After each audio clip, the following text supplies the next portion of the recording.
ಶ್ರೀ ಸಿದ್ಧಾರೂಢ ಕಥಾಮೃತದ 20ನೇ ಅಧ್ಯಾಯ. 20ನೆಯ ಅಧ್ಯಾಯದ ಪುರದಲ್ಲಿ ಶ್ರೀ ಗ್ರಂಥ ಮಹಾತ್ಮೆ. ಶ್ರೀ ಗಣೇಶಾಯ ನಮಃ.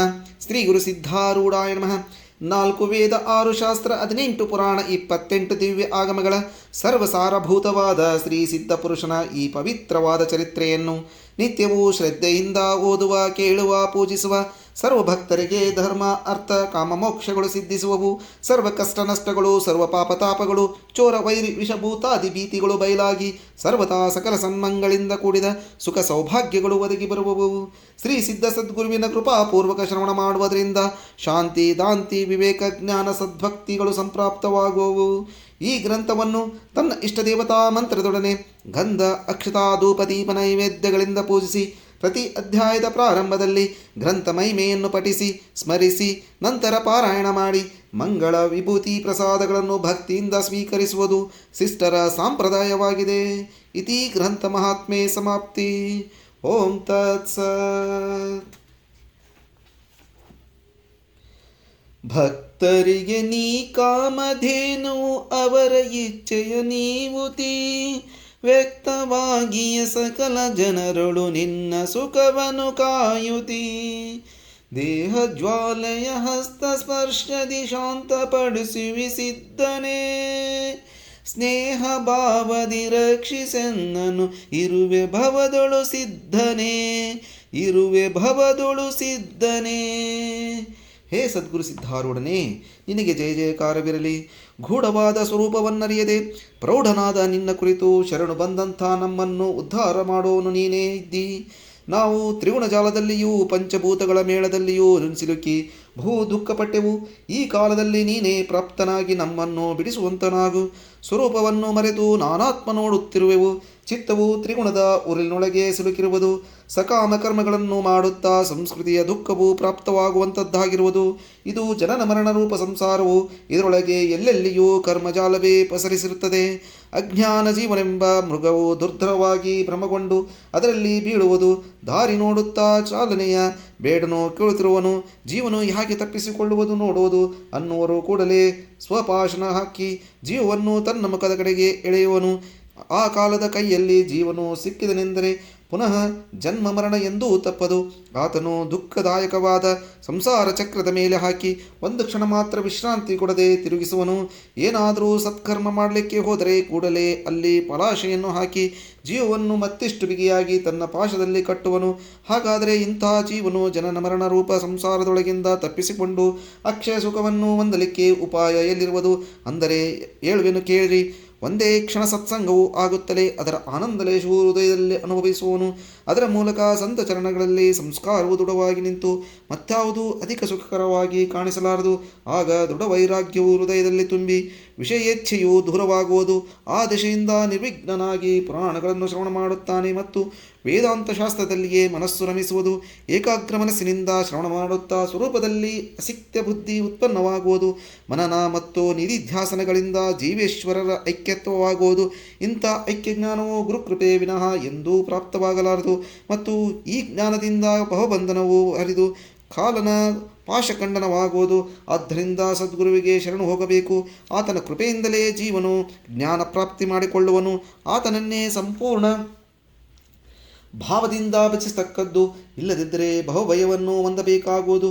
ಇರಲಿ, ಈಗ ಶ್ರುತಾ ಜನರುಗಳಿರ ಕಥಾನುಸಂಧಾನವನ್ನು ಶ್ರವಣ ಮಾಡುವಂಥವರಾಗಿರಿ. ಇದರಿಂದ ಬಹುಬಂಧನವು ಸಹಜವಾಗಿ ನಾಶಹೊಂದಿ ಆತ್ಮಜ್ಞಾನವು ಪ್ರಾಪ್ತಿಯಾಗುತ್ತದೆ. ವೇದಾಂತ ಧ್ವಜವನ್ನು ಹೇರಿಸಿದಂಥ ಶ್ರೀ ಸಿದ್ಧಾರೂಢ ಮಹಾರಾಜರು ಹುಬ್ಬಳ್ಳಿಯಲ್ಲಿದ್ದು ಭಕ್ತರ ಕಾರ್ಯಗಳನ್ನು ಅತ್ಯಾದರದಿಂದ ಪೂರೈಸುತ್ತಿರುವರು. ಒಂದಾನೊಂದು ಕಾಲದಲ್ಲಿ ಅನೇಕ ಭಕ್ತ ಜನರು ಕೂಡಿ ಸಂತ ಭೋಜನ ಮಾಡಿಸಬೇಕೆಂಬ ಇಚ್ಛೆಯಿಂದ ತಮ್ಮೊಳಗೆ ಸಾತಪ್ಪ ಎಂಬಾತನನ್ನು ಪ್ರಮುಖನನ್ನಾಗಿ ಮಾಡಿ ಸದ್ಗುರುವಿಗೆ ಪ್ರಾರ್ಥಿಸುವಂತರಾದರು. ಹೇ ಸದ್ಗುರು ಸಿದ್ಧಾರೂಢ ಸ್ವಾಮಿಗಳೇ, ಇಲ್ಲಿ ಸಮೀಪವಿರುವ ಮಾವನೂರು ಗ್ರಾಮದಲ್ಲಿ ಸಮಾರಾಧನೆಯನ್ನು ಮಾಡಲಿಚ್ಛಿಸುತ್ತೇವೆ. ತಾವಾದರೂ ಕೃಪಾ ಮಾಡಿ ಅಲ್ಲಿವರೆಗೆ ಬರಬೇಕಾಗಿರುತ್ತದೆ. ಅದಕ್ಕೆ ಸದ್ಗುರುಗಳು ತಥಾಸ್ತು ಅಂದರು. ಆಮೇಲೆ ಪಾಲಕಿ ಅದರ ಮೇಲೆ ಸ್ವಾಮಿಯವರನ್ನು ಕೂಟಿಸಿ ಹೊರಟರು. ಆ ಸಮಯದಲ್ಲಿ ಭಕ್ತರೆಲ್ಲ ಭಜನೆ ಮಾಡುತ್ತಾ ನಡೆಯುವಾಗಿ ಭಜನೆಯ ಘೋಷವು ಆಕಾಶದಲ್ಲೆಲ್ಲ ತುಂಬಿ ಆಗಿನ ಆನಂದವು ತ್ರಿಭುವನದಲ್ಲಿ ಪೂರಿತವಾಯಿತು. ಉತ್ಸವದಿಂದ ಮಾರ್ಗ ಕ್ಷಮಿಸುತ್ತಾ ಮಾವನೂರು ಗ್ರಾಮಕ್ಕೆ ಬಂದು ಸಿದ್ಧಾರೂಢರನ್ನು ಇಳಿಸಿ ಒಂದು ಶುಭ ಗೃಹಕ್ಕೆ ಕರೆದುಕೊಂಡು ಹೋಗಿ ದಿವ್ಯ ಪೀಠದ ಮೇಲೆ ಕೂಟಿಸಿದರು. ಎಲ್ಲ ಪೂಜಾ ಸಾಮಗ್ರಿಗಳನ್ನು ತಂದು ಸದ್ಗುರುಗಳಿಗೆ ಷೋಡಶೋಪಚಾರಗಳಿಂದ ಪೂಜಾ ಮಾಡಿಸಿದರು. ಅನಂತರ ಸಾತಪ್ಪನು ಪಾಲಕ್ರಿಯೆ ಸಲುವಾಗಿ ಪಾಕಶಾಲೆಗೆ ಹೋದನು. ಅಲ್ಲಿ ಸಾವಿರಾರು ಮಂದಿ ದಶೆಯಿಂದ ಅಡಿಗೆಯು ತಯಾರಾಗುತ್ತಿತ್ತು. ಆಗ ಬಿರಾಂಜಿ ಅನ್ನ ಮಾಡುವುದಕ್ಕೋಸ್ಕರ ಒಂದು ಕಡಾಯಿಯೊಳಗೆ ಬೆಣ್ಣೆ ಕಾಯಿಸಲಿಕ್ಕೆ ಇಟ್ಟಿತ್ತು. ಕುದಿ ಬಂದು ತುಪ್ಪ ತಯಾರಾದ ಕೂಡಲೇ ಅದನ್ನು ಬಿರಾಂಜಿ ಮಾಡತಕ್ಕ ತಪೇಲಿ ಒಳಗೆ ಸುರಿಯುವುದರ ಸಲುವಾಗಿ ಸಾತಪ್ಪನು ಆ ಕಡಾಯಿಯನ್ನು ಒಂದು ಅರಿವೆಯಿಂದ ಹಿಡಿದು ಎತ್ತಿ ತಪೇಲಿಯ ಅಂಚಿಗೆ ಹಚ್ಚಿದನು. ಆ ಕೂಡಲೇ ಅದು ಕೈಯೊಳಗಿಂದ ಜಾರಿ ಭೂಮಿಗೆ ಬಿದ್ದು ತುಪ್ಪವೆಲ್ಲ ನಾಲ್ಕು ಕಡೆಗೆ ಸಿಡಿಯಿತು. ಆ ಅತ್ಯುಷ್ಣವಾದ ತುಪ್ಪವು ಸಾತಪ್ಪನ ಮೈ ಮೇಲೆ ತುಂಬ ಸಿಡಿದು ಅದರಿಂದ ಆತನ ಮೈಯೆಲ್ಲ ಉರಿ ಹತ್ತಿ ಕೂಡಲೇ ಗುಳ್ಳೆ ಎದ್ದವು. ಸಿದ್ಧಾರೂಢ ರಕ್ಷಿಸು ರಕ್ಷಿಸು ಎಂದು ಕೂಗಿ ಸಾತಪ್ಪನು ನೆಲದ ಮೇಲೆ ಬಿದ್ದು ವ್ಯತೆ ಸಹಿಸಲಾರದೆ ಮೂರ್ಛೆಗತನದನು. ಜನರೆಲ್ಲ ಗಾಬರಿಯಾಗಿ ನಾಲ್ಕೂ ಕಡೆಗೆ ಓಡ ಹತ್ತಿದರು. ಯಾರು ಔಷಧಿ ತರುತ್ತೇವೆ ಎನ್ನುತ್ತಾರೆ, ಯಾರು ಎಣ್ಣೆ ತಂದು ಹಚ್ಚುತ್ತಾರೆ ಮತ್ತು ಅನೇಕ ಉಪಚಾರಗಳನ್ನು ಮಾಡುತ್ತಾರೆ. ಆ ಸಮಯದಲ್ಲಿ ಈ ವರ್ತಮಾನ ಕೇಳಿ ಬಹಳ ಗಡಿಬಿಡಿಯಿಂದ ಸದ್ಗುರುಗಳು ಅಲ್ಲಿಗೆ ಬರುವಂತರಾದರು ಮತ್ತು ಆ ಭಕ್ತ ಶಿರೋಮಣಿಯಾದ ಸಾತಪ್ಪನ ಹತ್ತಿರ ಬಂದು ನೋಡುತ್ತಾರೆ. ಸಾತಪ್ಪನ ಪತ್ನಿ ಪುತ್ರರು ಭೂಮಿಯ ಮೇಲೆ ಬಿದ್ದ ಆತನನ್ನು ನೋಡಿ ಏನೇನು ಧೈರ್ಯ ಹಿಡಿಯಲಾರದೆ ಬಹಳ ಆಕ್ರಾಂತ ಮಾಡುವಂತರಾದರು. ಅವರನ್ನು ನೋಡಿ ಸದ್ಗುರುಗಳು ಅನ್ನುತ್ತಾರೆ, ನೀವು ಏನು ಭಯಪಡಬೇಡಿರಿ. ಆತನು ಪರೋಪಕಾರ ಕೆಲಸದಲ್ಲಿ ಪ್ರವರ್ತನಾಗಿರುವಾಗ ಈ ಸಂಕಷ್ಟ ಬಂದಿರುವುದರಿಂದ ಸದ್ಗುರುವು ಆತನನ್ನು ಸರ್ವತಾ ರಕ್ಷಣೆ ಮಾಡುತ್ತಾನೆ. ಈಗೆಂದು ಆ ದಯಾಳುವಾದ ಸದ್ಗುರುಗಳು ಸಾತಪ್ಪನ ಮೈ ಮೇಲೆ ಕೈಯಾಡಿಸಿ ಅಂದದ್ದೇನೆಂದರೆ, ಈ ತುಪ್ಪವು ತಣ್ಣಗಿದೆ, ಈತನು ಈಗಲೇ ಏಳುವನು. ಈ ಪ್ರಕಾರ ಅಂದು ನಿದ್ರಸ್ಥನಿಗೆ ಎಬ್ಬಿಸಿದಂತೆ ಸಾತಪ್ಪನ ಮೈ ಮೇಲೆ ಚಪ್ಪರಿಸಿ ಎಬ್ಬಿಸಿದರು. ಈ ಚಮತ್ಕಾರವನ್ನು ನೋಡಿ ಸರ್ವರು ಆಶ್ಚರ್ಯಭರಿತರಾಗಿ ಜಯ ಜಯಕಾರ ಮಾಡುವಂತರಾದರು. ಆಗ ಸಾತಪ್ಪನು ಎದ್ದು ಕುಳಿತುಕೊಂಡು ತನ್ನ ಮೈ ಮೇಲೆ ಕೈ ಸವರಿ ನೋಡಿಕೊಳ್ಳುತ್ತಾನೆ. ನನ್ನ ಮೈಗೆ ಹೇಗೆ ತುಪ್ಪ ಹತ್ತಿತು, ನಾನು ಸ್ನಾನ ಮಾಡಿ ಬರುವೆನು ಹೀಗೆಂದು ತನ್ನ ಸುತ್ತಮುತ್ತಲೂ ನೋಡಿದ ಕೂಡಲೇ ಎಲ್ಲ ಸಂಗತಿ ನೆನಪಿಗೆ ಬಂದು ಮುಂದೆ ಸದ್ಗುರುಗಳನ್ನು ಕಂಡು ಆತನಿಗೆ ಅತ್ಯಂತ ಆನಂದವು ಹುಕ್ಕಿ ಹುಕ್ಕಿ ಬರುವಂಥದ್ದಾಯಿತು. ಸಾತಪ್ಪನು ಅನ್ನುತ್ತಾನೆ, ಹೇ ದಯಾಳನೇ, ನೀನು ರಕ್ಷಾಕರ್ತವಾಗಿರುವಾಗೆ ಕಾಲದ ಸತ್ತ ಸಹ ನಮ್ಮ ಮೇಲೆ ನಡೆಯಲಾರದು. ನೀನು ಪ್ರತ್ಯಕ್ಷ ಲೀಲಾವತಿಯಾದ ಈಶ್ವರ ನಿವೃತ್ತಿ. ಪ್ರೇಮ ಭರದಿಂದ ಈ ಪ್ರಕಾರ ಅಂದು ಸಾತಪ್ಪನು ದೃಢವಾಗಿ ಸದ್ಗುರು ಚರಣಗಳನ್ನು ಹಿಡಿದು ಆಮೇಲೆ ಸ್ನಾನ ಮಾಡಲಿಕ್ಕೆ ಹೋದನು. ಆತನ ಶರೀರವೆಲ್ಲ ಗುರು ಹಸ್ತಸ್ಪರ್ಶದಿಂದ ತಣ್ಣಗಾಗಿದ್ದು ಸ್ನಾನ ಮಾಡಿದ ಕೂಡಲೇ ಗುಳ್ಳೆಗಳು ಸಹ ಅಲ್ಲಿಂದಲೇ ಕರಗಿ ಹೋದವು ಮತ್ತು ಶರೀರವು ಯಥಾ ಪ್ರಕಾರ ನಿರ್ಮಲವಾಯಿತು. ಮಹಾಕಾರ್ಯಕ್ಕೆ ಬಂದಂಥ ವಿಘ್ನವು ಶ್ರೀ ಸಿದ್ಧ ಕೃಪೆಯಿಂದ ತಪ್ಪಿಹೋಯಿತು. ಎಲ್ಲ ಜನರು ಆನಂದಭರಿತರಾಗಿ ಸದ್ಗುರುಗಳನ್ನು ಬಹುಪ್ರೇಮದಿಂದ ಪೂಜಿಸುವಂತರಾದರು. ಆಗ ಭೋಜನ ಕಾರ್ಯ ಆರಂಭವಾಯಿತು. ಸದ್ಗುರುಗಳು ಸ್ವತಃ ನೀಡಲಿಕ್ಕೆ ಬಂದರು. ಹಸ್ತದಲ್ಲಿ ಒಂದು ರೊಟ್ಟಿ ಹಿಡಿದುಕೊಂಡು ಅದರ ತುಂಡುಗಳನ್ನು ಊಟಕ್ಕೆ ಕೂತಿರುವ ಪ್ರತಿಯೊಬ್ಬ ಭಕ್ತನ ಬಾಯಿಯೊಳಗೆ ಹಾಕುತ್ತಾ ನುಡಿಯುತ್ತಿದ್ದರು. ಎಲ್ಲರ ಭೋಜನ ಆಗುತ್ತಿರುವಾಗ ಆ ಸಿದ್ಧಮಾತೆಯು ಪಂಕ್ತಿಯೊಳಗೆ ಅಡ್ಡಾಡುತ್ತಾ ಯಾರೊಬ್ಬರ ಎಲೆ ಮೇಲೂ ಏನೊಂದು ವಸ್ತು ಕಡಿಮೆಯಾಯಿತೆಂದರೆ ಆ ಕೂಡಲೇ ಸದ್ಗುರುಗಳು ತಂದು ನೀಡುತ್ತಿದ್ದರು. ಸರ್ವ ಜನರು ಆ ಸದ್ಗುರುಗಳ ಆನಂದ ಮುಖವು ಭಕ್ತ ಜನರ ಭೋಜನ ಕಾಲದಲ್ಲಿ ಪ್ರಫುಲ್ಲಿತವಾಯಿತು.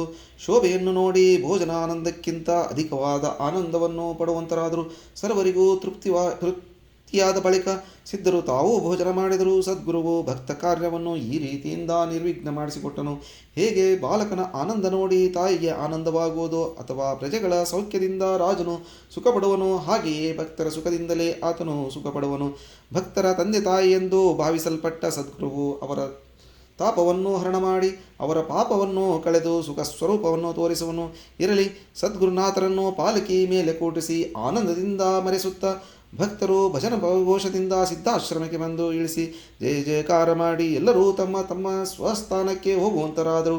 ಇಂಥ ನೀನು ಸದ್ಗುರು ಮಾತಾ ಭಕ್ತ ಜನರಿಗೆ ಕೃಪೆಯಿಂದ ಒಲಿದು ತ್ರಿಭುವನವನ್ನು ಆನಂದದಿಂದ ತುಂಬಿಸಿದಿ. ಈಗ ಹೇ ಶ್ರೋತಾ ಜನರುಗಳಿರ ಕಥೆಯ ಲಕ್ಷ್ಯಾರ್ಥವನ್ನು ಕೇಳುವಂತರಾಗಿರಿ. ಸಾತಪ್ಪನೇ ಜೀವನು. ಆತನು ಸ್ತ್ರೀ ಪುತ್ರಾದಿಗಳೆಂಬ ಜನರಿಗೋಸ್ಕರ ಮೋಹವೆಂಬ ತುಪ್ಪವು ಸುರಿಯುತ್ತಿರುವಾಗ ಅದು ಆತನಿಗೆ ಆವರಿಸಿಕೊಳ್ಳಲಾಗದೆ ಕೈತಪ್ಪಿ ದುಃಖದಿಂದ ಮೈತುಂಬ ಉರಿಯುತ್ತಿರುವಾಗ ದಯಾಗಣನಾದ ಸದ್ಗುರುವು ಪ್ರಾಪ್ತನಾದನು. ಸದ್ಗುರುವು ಬಂದು ಆತನ ಮೈ ಮೇಲೆ ಬೋಧ ಹಸ್ತವನ್ನು ಸವರಿದ ಕೂಡಲೇ ಆತನು ಸಾವಧಾನನಾಗಿ ಮೋಹ ಸಂಬಂಧ ತಾಪವು ಶಾಂತವಾಗಿ ಇಚ್ಛೆಗಳೆಂಬ ಗುಳ್ಳೆಗಳು ಸಹ ಹೋದವು. ಬ್ರಹ್ಮಾನಂದನಾದ ನೀನು ಸದ್ಗುರುನಾಥನೇ ನನ್ನ ಮಸ್ತಕದ ಮೇಲೆ ಹಸ್ತವನ್ನಿಟ್ಟು ನನ್ನ ಭವಭಯ ನಿರಸನವಾಗುವುದಕ್ಕೋಸ್ಕರ ದಾರಿ ತೋರಿಸುವಂತನಾಗು. ಮುಂದಿನ ಅಧ್ಯಾಯದಲ್ಲಿ ಶ್ರೋತಾ ಜನರುಗಳಿರ ಸುರಸ ಕಥೆಯನ್ನು ಸಾವಕಾಶವಾಗಿ ಶ್ರವಣ ಮಾಡುವಂತರಾಗಿರಿ. ಅದರ ಶ್ರವಣ ಮಾತ್ರದಿಂದ ಸರ್ವ ಲೋಪದೋಷಗಳು ನಿಮಿಷದೊಳಗೆ ಸುಟ್ಟು ಹೋಗುವವು. ಎಂಬಲ್ಲಿಗೆ ಶ್ರೀ ಸಿದ್ಧಾರೂಢ ಕಥಾಮೃತದೋಳು ಶ್ರವಣ ಮಾತ್ರದಿಂದ ಸರ್ವ ಪಾಪಗಳನ್ನು ಭಸ್ಮ ಮಾಡುವಂಥ ಈ ಅತಿ ಮಧುರವಾದ 20ನೇ ಅಧ್ಯಾಯವನ್ನು ಶಿವದಾಸನು ಶ್ರೀ ಸದ್ಗುರು ಸಿದ್ಧಾರೂಢ ಚರಣಾರವಿಂದಗಳಲ್ಲಿ ಅರ್ಪಿಸಿರುವನು.